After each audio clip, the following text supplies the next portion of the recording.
Assalamualaikum warahmatullahi wabarakatuh. Bertemu lagi kita pada pembelajaran hari ini. Hari ini kita akan membahas mengenai sifat kualitatif larutan elektrolit. Nah, sebelumnya kita telah membahas mengenai sifat kualitatif larutan elektrolit. Sekarang kita akan membahas sifat kualitatif larutan elektrolit. Adapun kompetensi dasar pada pembelajaran kita kali ini adalah 3.2, membedakan sifat kualitatif larutan elektrolit dan larutan non-elektrolit. Adapun tujuan pembelajarannya itu yang pertama, peserta didik dapat menjelaskan sifat kualitatif larutan elektrolit dengan tepat dan benar. Kedua, peserta didik dapat menentukan sifat kualitatif larutan elektrolit menggunakan faktor Van Hoff dengan tepat dan benar. Ketiga, peserta didik dapat menjelaskan perbedaan sifat kualitatif larutan elektrolit dan larutan non-elektrolit dengan tepat dan benar. Dan yang terakhir, peserta didik dapat menentukan nilai berbagai sifat kualitatif larutan elektrolit dan larutan non-elektrolit dengan tepat dan benar.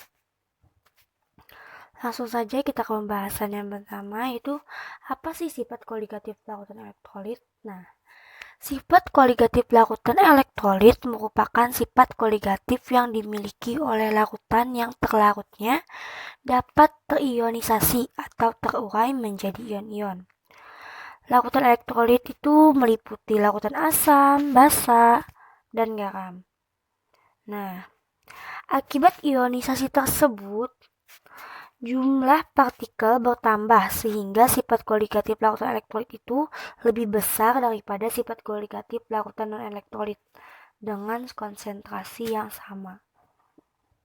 Nah, berdasarkan fakta tersebut tadi, Jacobus Henricus van Hoff mengoreksi hukum Raoult agar sesuai untuk larutan elektrolit, yaitu dikalikan dengan suatu faktor yang diberi lambang I atau disebut faktor Van Hoff. Adapun rumusnya yaitu I sama dengan atau faktor Van Hoff sama dengan 1 ditambah dalam kurung N dikurang 1 dikali alfa, di mana alfa sama dengan jumlah mol zat yang terionisasi dibagi jumlah mol zat yang dilarutkan.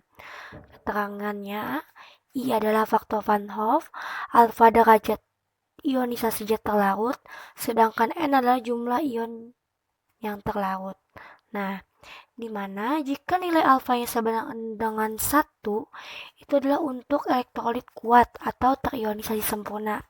Sedangkan jika nilai alfanya lebih besar dari 0 dan kurang dari 1, itu untuk elektrolit lemah atau terlarut sebagian. Sedangkan nilai alfanya sama dengan 0, itu tidak terionisasi. Langsung saja kita ke pembahasannya.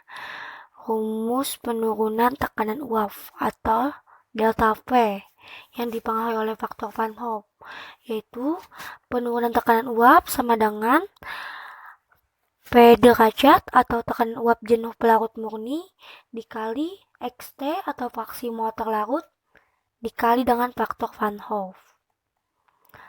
Sedangkan pada penurunan titik beku, yaitu delta TF sama dengan molaritas dikali tetapan penurunan titik beku larutan dikali dengan faktor Van Hoff.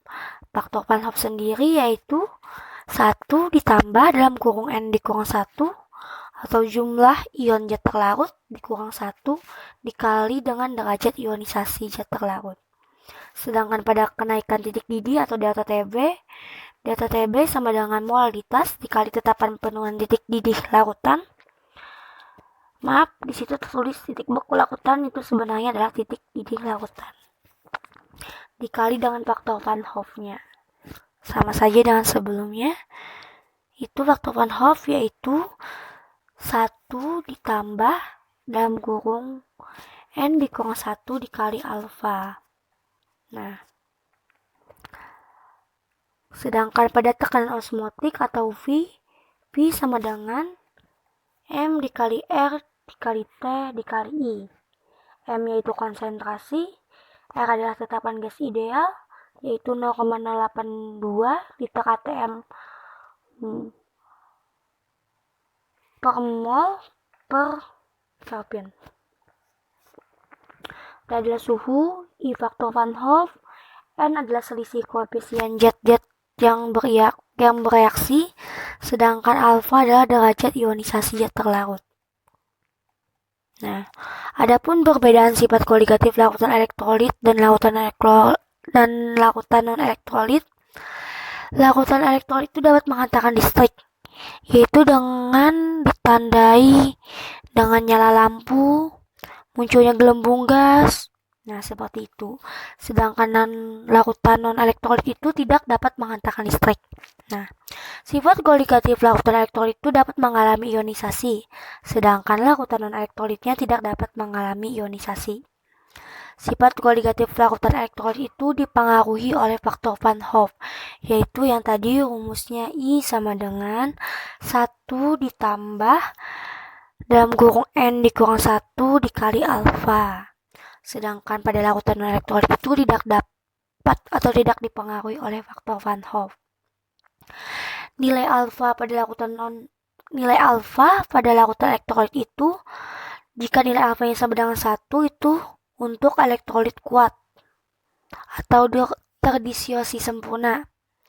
Sedangkan pada elektrolit lemah atau terlarut sebagian, itu tuh nilai alfanya lebih besar dari 0 dan kurang dari 1. Sedangkan pada larutan non-elektrolit, itu nilai alfanya sama dengan 0 atau tidak terdisosiasi atau tidak terionisasi. Nah, dapat dilihat pada layar HP kalian atau pada layar laptop kalian perbedaan rumus pada larutan non-elektrolit dan larutan elektrolit, yaitu pada setiap rumus sifat koligatif larutan itu, jika larutan elektrolit itu dipengaruhi oleh faktor Van Hoff, pada ujung rumusnya itu ditambahi atau dikali dengan faktor Van Hoff. Faktor Van Hoff itu sendiri diingatkan lagi, rumusnya adalah 1 ditambah dalam kurung N dikurang 1 dikali alfa. N itu adalah jumlah ion zat terlarut. Nah, langsung saja kita masuk ke contoh soal. Yang contoh soal yang pertama yaitu ke dalam 500 gram air dilarutkan 13,35 gram senyawa aluminium klorida. Jika tetapan titik didih airnya yaitu 0,52 derajat Celcius per molar. Harga alfanya diketahui itu 0,8. Lalu yang ditanyakan berapa kenaikan titik didih lautan tersebut. Nah, MR aluminium kloridanya juga sudah diketahui itu 133,5. Langsung saja kita penyelesaian. Yang pertama-tama, agar mudah kita menjawab soalnya, kita tulis dulu apa yang diketahuinya. Yang diketahui pada soal yaitu masanya sebesar 13,35 gram. Massa pelarutnya yaitu 500 gram.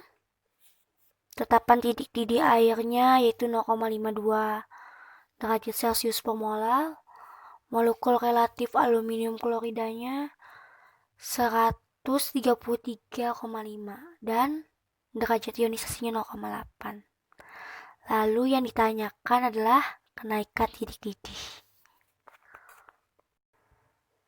Nah, untuk menjawab pertanyaan tadi, pertama-tama kita tulis dulu reaksinya. Ini reaksi aluminium kloridanya ditulis dulu. Aluminium tambah 3Cl-. Nah, didapat N-nya itu sama dengan 4. N tadi adalah jumlah ion zat terlarut. Nah, atau jumlah koefisien yang ion yang ini. Nah, jumlah ionnya ini. N-nya sama dengan 4 atau jumlah koefisien. 1 tambah 3 sama dengan 4 N-nya. Nah, langsung masukkan ke rumus.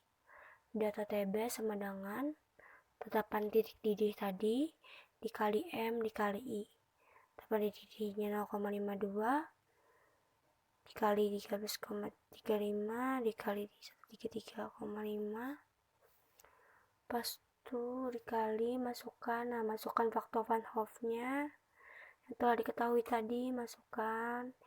Ini bagi ini hasilnya 2, faktor Van Hoff-nya 1 tambah 4, N sama 4, kurang 1 sama dengan 3, berarti 3 dikali 0,8 itu 2,4, 2,4 tambah 1, 3,4, dapat faktor Van Hoff-nya 3,4.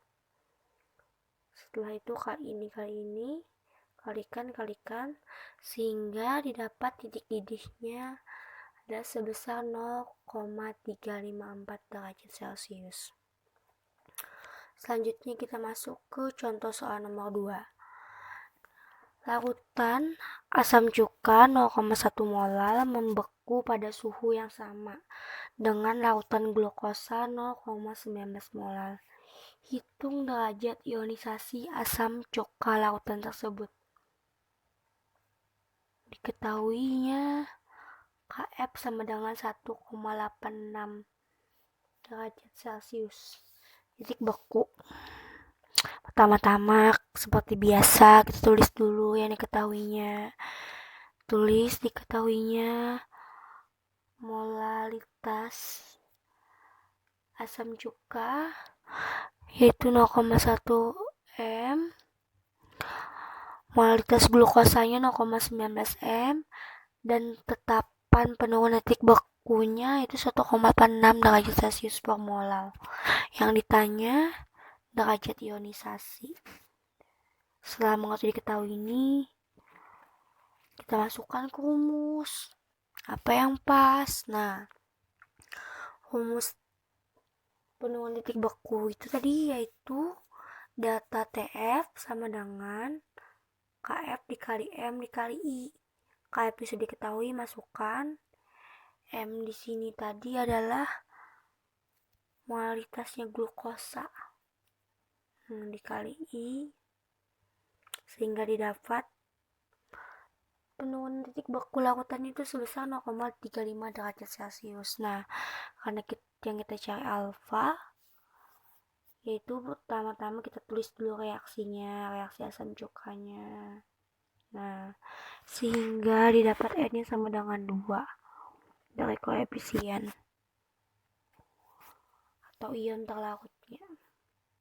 Nah, masukkan data TF tadi 0,35 derajat Celcius, KF-nya dimasukkan, M di sini M asam cuka. Nah, terus jangan lupa karena ini sifat kolikatif elektrolit, jadi itu tuh dipengaruhi oleh faktor Van Hoff. Ditambah juga rumus faktor Van Hoff-nya di sini yaitu 1 ditambah N dikali 1 dikali alfa, N sama dengan 2,11. Nah, jadi dapat 1 ditambah 1 kali alfa sama dengan alfa, berarti 1 tambah alfa. Nah, setelah itu ini pindah ke sini, dikurang sehingga didapat alfanya sama dengan 0,88.